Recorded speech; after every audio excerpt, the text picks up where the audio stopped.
Yung palang paggawa ng mabuti, obligasyon pala yun. It is not optional.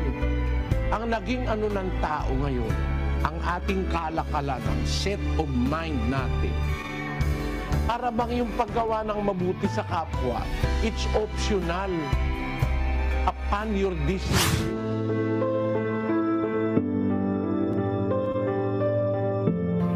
Maraming buhay ang naapektuhan dahil sa pandemya. Pagkabalisa at kalungkutan ang nabalot sa puso ng karamihan dahil sa kahirapan, kawalan ng trabaho, at pagkamatay ng mahal sa buhay. Umuwi siya dito bago siya namatay. Tapos, yun na yung last namin nagkita. Kasi nung namatay siya, sinunog. Tapos kinuha ng mama niya, dinala sa Nueva Ecija. Hindi naman po ako makabiyahe papunta doon kasi buntis nga ako. Yung pagkain namin, mahirap. Daing lang yung kinakain namin. Minsan po wala. Sa dami ng panahon na nag-start ang pandemya, grabing namin, tiyaga. Umiiyak ako ng gabi. Nagpipray ako ng Panginoon. Sana maanuhan kami na kahit ganito man ang aming pagkain, hindi kami magkasakit. Pero sa kabila ng tila umaandap na pag-asa, ipinaramdam ng Diyos ang kanyang paggabay sa bawat araw. Huwag kayong mga balisa sa anumang bagay, kundi sa lahat ng mga bagay sa pamamagitan ng panalangin at daing na may pagpapasalamat ay ipakilala ninyo ang inyong mga kahilingan sa Diyos. Ang mga salitang ito ng Diyos ang siyang naging matibay na sandigan ng lahat ng mga nagtitiwala sa Kanya. Nakita ko ang pagliligtas ng Diyos. Ang nasabi ko agad, salamat po Panginoon. Nakita ko ulit ang pagliligtas ng Diyos. Itong bago lang sa panahon ng pandemya. Awa tulong po ng Diyos. Natapos ang quarantine period. Hindi po ako nahawaan. Iningatan ng Diyos pati ang aking sambahayan. Tinamaan ako sa mga salita niya. Yung hiya ako sa sarili ko. Nasa sinabi niya, ang isang Kristiyano hindi nakakaranas ng depression, anxiety. Yun po, malaking tulong po yun. Dahil nawala yung sakit ko, anxiety, o yung pag-inom ko nawala. Nung naanib ako dito sa iglesyang ito, doon ko napagtanto ang kahalagaan ng oras para sa Panginoon. Kasi lahat ng mga bagay, lahat ng lakas na mayroon tayo, dapat pala ipagpasalamat po natin sa Panginoon. Ako nangiyak sa kagalakan kasi hindi ko sukat akalain na ang Diyos ay gagawa ng paraan gayon. Napakabuti ng Diyos, hindi ako niya pinabayaan.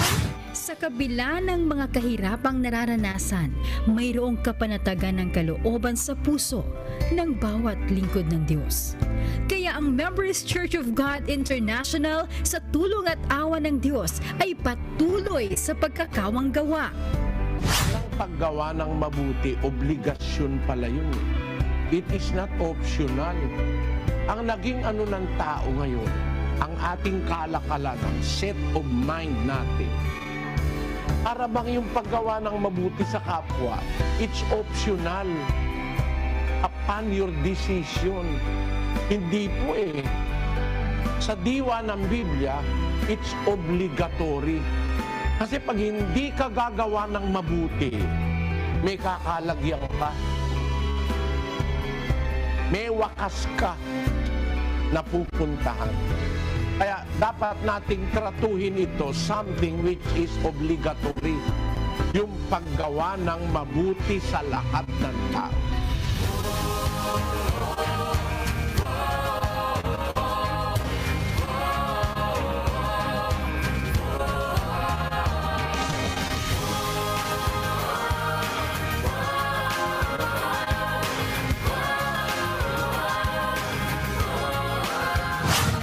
Ng Diyos na isinasabuhay, pag-iibigan na walang itinatangi at tunay.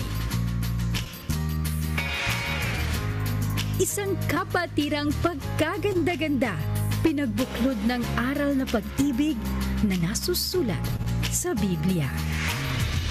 Ang pangunahing aral sa kapatiran ay pag-ibig.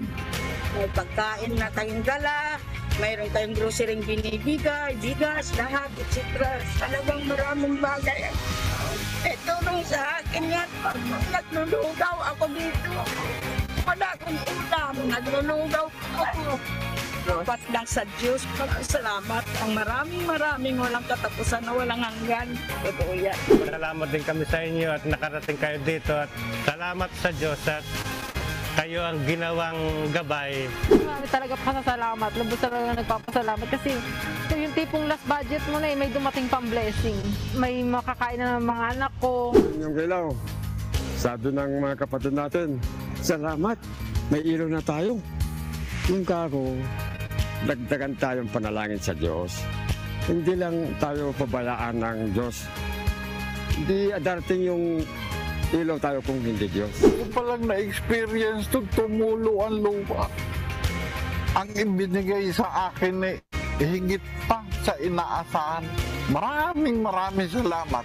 Kulang yung pasasalamat sa nararamdaman ko ngayon. Malaking tulong po sa amin para hindi na po kami iigib sa malayo.